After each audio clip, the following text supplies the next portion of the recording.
auction. This is my 1990 Acura Legend LS 5-speed coupe. Here in the collection, we're going to take it for a spin, and huge thanks to Mom as the camera crew, and we'll show you how it drives. So.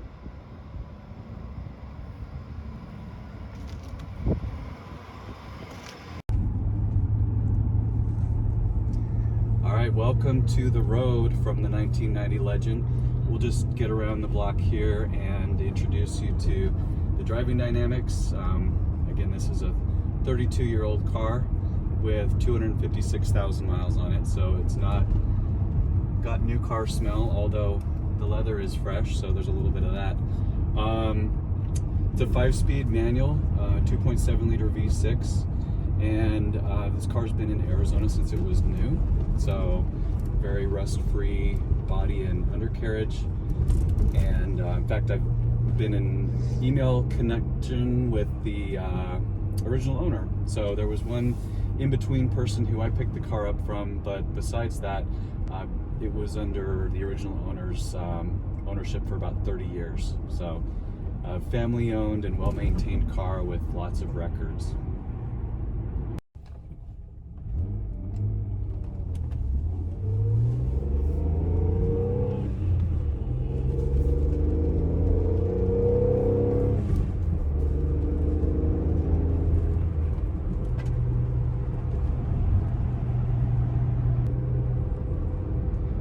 Some cool LS trim features up here. There's automatic climate control, which was kind of ahead of its time 30 years ago.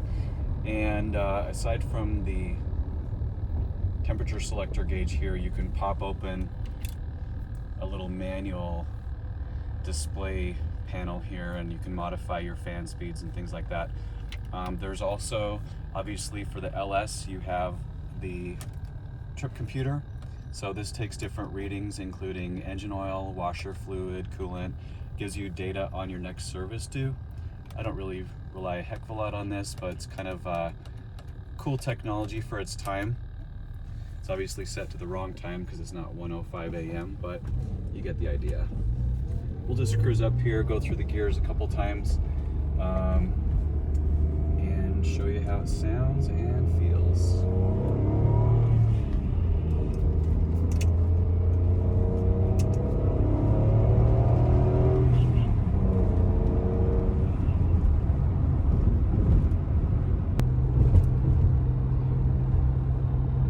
This car just got new tires as of the end of last year.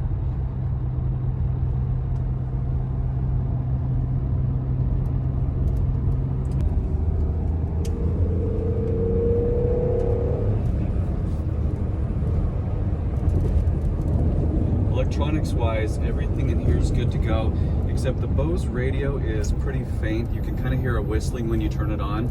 If you crank up the volume to its max level, you get a little bit of speaker sound, but definitely I'm going to leave it to the next owner to figure out if they want to go with an OEM type replacement or some sort of custom modern audio system.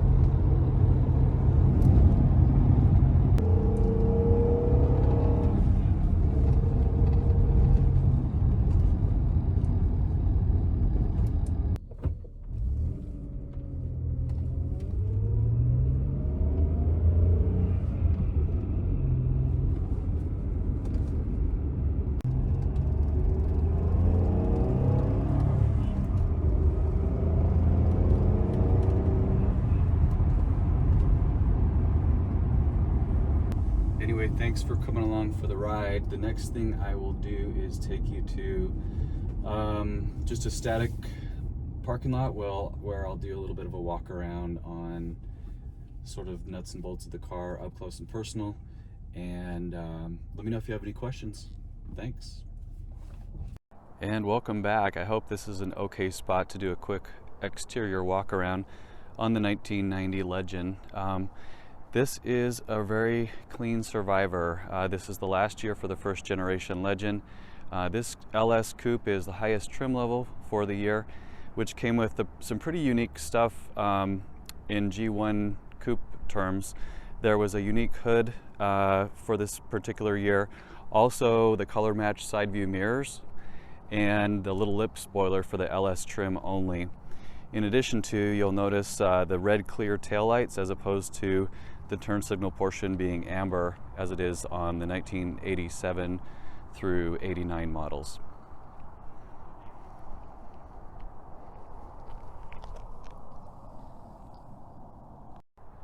First and foremost, we'll just get up close and personal with the exterior. The car has 250,000 miles on it, 256,000 to be exact. And there's some wear and tear to go along with that. You can see a crack here in the right rear tail light. The center beltline molding has a chrome trim in it, and you can see that it's starting to delaminate in certain places, especially here in the rear. And then I believe there's the same thing happening on the front. Up here around these edges, you can see it's almost like a two-layer chrome trim, and it's peeling off in certain places. Some areas of the bumpers have been touched up. I am including some serious white pearl touch-up paint to go along with the car.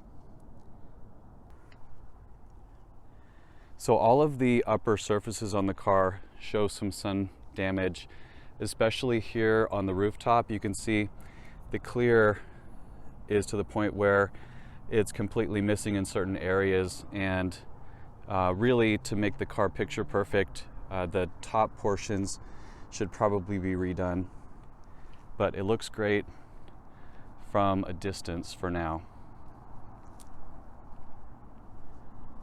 The body is super clean and straight. I had a paintless dent guy go through and clean up pretty much every little thing he could find, which really there wasn't much. This car was pretty much one owner kept from 1990 when it was new all the way up until about 2020.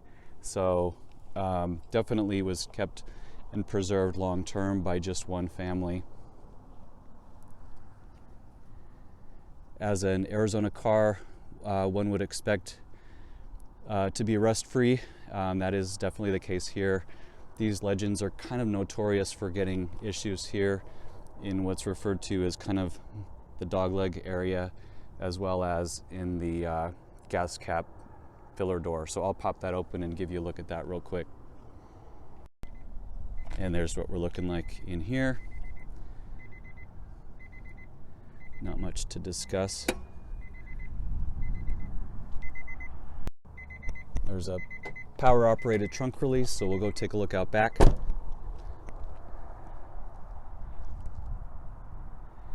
Right now I have the factory floor mats in here.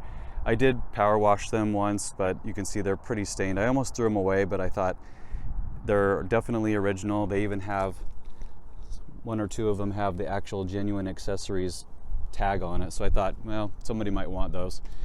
Car does have a donut spare underneath here and all the equipment that you'd need. It's mounted. The jack's actually housed behind this little enclosure here.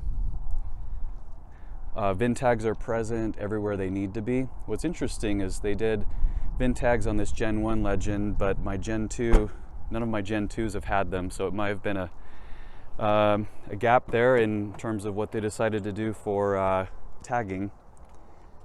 We'll get into the interior here in just a minute, but this is an example of where the tags are located on each of the doors.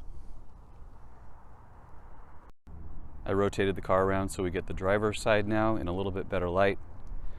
The wheels are all refinished. I use a shop here in the Phoenix area called Express Powder Coat, and they're a machine finish with the proper sort of machined aluminum look to them. So they're not just painted gray like some of the redos that you see. These are actually the proper factory finish. One thing to note here on the driver's side, B-pillar is a little crimp here midway through that. These are frameless windows, so keep in mind too, over time they have a tendency to get a little bit loose, I guess, if you will. This car doesn't have a huge problem with wind noise, which is good, but something to keep in mind. I noticed, kind of like on my TL, if any of you watched my TL last year, there's a little bit of scratching here because I believe within the door itself, there are felt pads that get worn out over time in the mechanism that holds and pushes the window around. So I try not to actually lower them all that much, and when I do lower them, they both work, but they're a little slow. So just keep that in mind. The right rear window, or no, I'm sorry, the left rear doesn't go up and down at all. The right rear does operate. Kind of a unique feature for these coupes. The Gen 2 Legend does the same thing, where there's actually a switch back here for rear window controls. So kind of ahead of its time in that regard too. We'll get a look under the hood here. By the way, I did replace the brake and clutch pedal pads. I know that's kind of a picky thing to worry about, but they're still available brand new, and I thought, why not? It's a little detail that someone like me would notice and appreciate. So let's pop this hood open, take a look. The hood struts are still working, which is cool. These little gas struts sometimes wear out over time. But again, very stock, very original, 2.7 liter V6. I had it gone through by a Honda specialty facility called Honman here in Arizona, and they've worked on all of my cars over the years. I believe, yeah, this sticker represents when the timing belt was changed last October. So it's good to go for a while. Really, the only stuff to mention motor-wise would be just some expected leaks. Other than that, honestly, I feel like this car idles so quietly you can't even tell it's running. Some people even believe that the Gen 1 Legend is a little bit more reliable than the Gen 2 C32A. So for whatever it's worth, it definitely rides and drives really nice, especially for its age.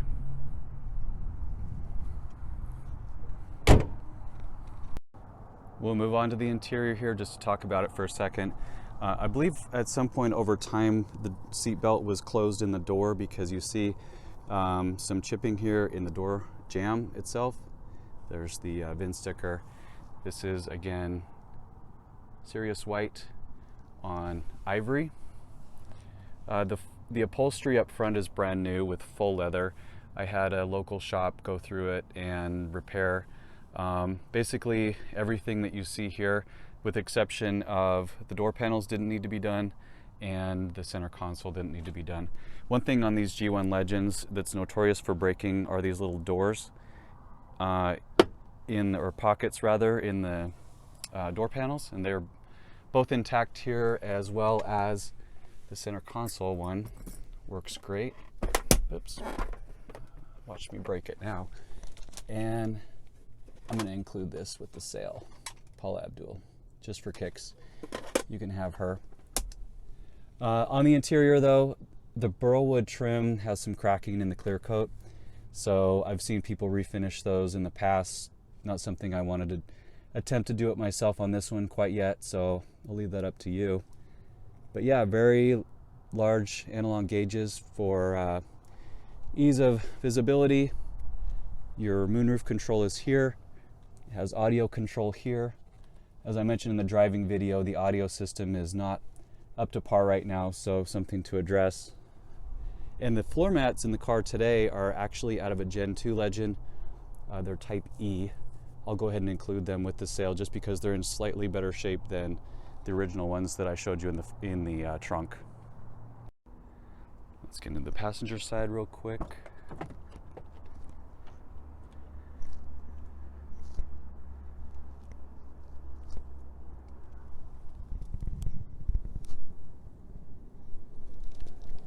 In the next segment, I'll show you the books and things that go with the car.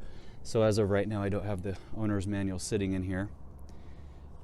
Back seat is still original. I didn't need to have any upholstery work done with that because it's in really good shape. The carpet has some stains. I never really did get that taken care of, but I'm sure it would clean up very nice. And I know we talked about the molding on the bumpers, but just to show you some chips on the front leading edge of the hood. Again, with 256,000 miles, some of that is expected. I don't know that any paint work has ever been done with this car, which is good. It's kind of why I wanted to leave it alone. Just keep it as original as possible. Last thing I was going to mention out here is you notice on the rocker panels, there's a little bit of paint kind of erosion here where the wheel kicks up. So it's about the same on both sides, but just something to look at on the two-tone portion down here. All that being said, let's go ahead and fire it up.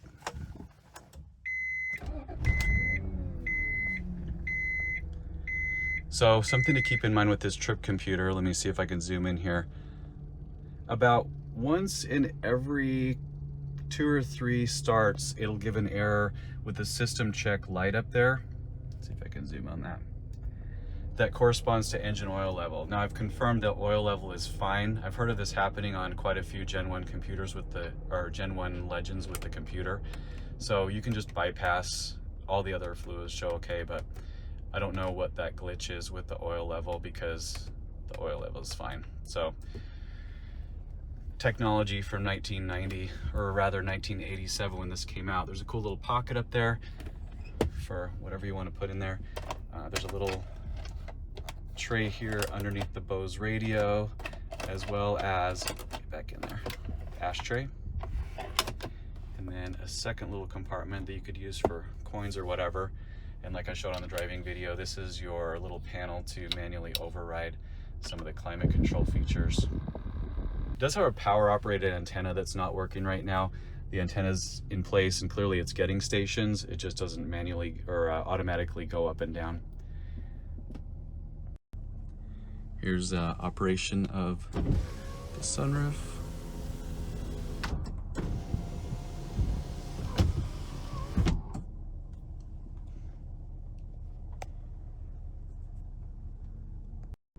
I'll probably leave you with that and call it a day. If you have any questions, please do reach out. Again, I love this car. I've been a Legend fan for over 20 years, and these Gen 1 Coupes are very, very special. And I hope this goes to a good home. I've enjoyed having some fun with it, but I have plenty of projects on my plate, as anybody who follows my channel can relate. So thanks for watching, and we'll check you guys later. This Legend has a lot of documentation, so I'll walk you through what's included with it real quick before we send you off. And this is the binder where I've assembled some of the paperwork. It's going to go through all the original documentation from this purchase point, as well as the service records. So this is a window sticker. Obviously there's some damage here on the lower corner, so I don't know what the specific total MSRP with destination was, but this was a $30,000 car back in the day, and delivered originally right here in Arizona. So this dealership location no longer exists. They've since moved the Scottsdale Acura location up north. But anyway, some cool documentation from when the car was first sold. The original owner signed up for a maintenance contract on it. Some stuff including the customer checklist. This was a fun little informational thing on how to use cruise control. That key was just randomly found under the seat. I saved it. I don't know what it's for. Original owner's information. I'm not going to dwell too much on all this warranty info. And then this whole section back here is going to be maintenance records. I'll include the relevant stuff in the auction summary, so I'm not going to show you all of those. This is kind of fun though. This is a copy of the April 1987 Import Car of the Year for Motor Trend, and if you remember, the 87 Legend Coupe was the recipient. I don't know if I'll be able to find it right off the bat. There it is. And I took a picture almost identical to that one when I was photo shooting this car. Some other cool swag items, just a little informational tech sheet, some advertisements that I found that feature the exact car. And I think that's pretty much it for this. I took some pictures from the day that I got the car, just to kind of chronicle its mini restoration that I did, including 2 touch-up paint bottles. One of them is called a mid coat, and one of them is called the base coat for NH515P, which is the Serious White Pearl. There's a factory owner's manual. This is a period correct Scottsdale Acura plate frame that a friend found for me. So that's going to go with the car because It has resided in Arizona since new. I have the not great condition, but all complete actual factory service manual, as well as the electrical troubleshooting manual that will also go with it. There is a laminated copy of the window sticker. I like to keep the original in a safe place and then display that when it shows. Two brochures here. One of them is legend specific for the 1990 model year. There's one of my favorite pictures in here is of a red coupe. I love this spread right here. And then the other one includes both Legend and Integra. Obviously 1990 was the first year for that second gen DA body style Integra. Those go with it. And then classic marketing material here. I've always loved this phrase. One of the few times when buying a car for its looks would be an act of intelligence, and you have a blue Legend coupe there. So nice little framed piece. So that's all the documentation and swag that goes with the car, and hope it gets preserved and kept with it.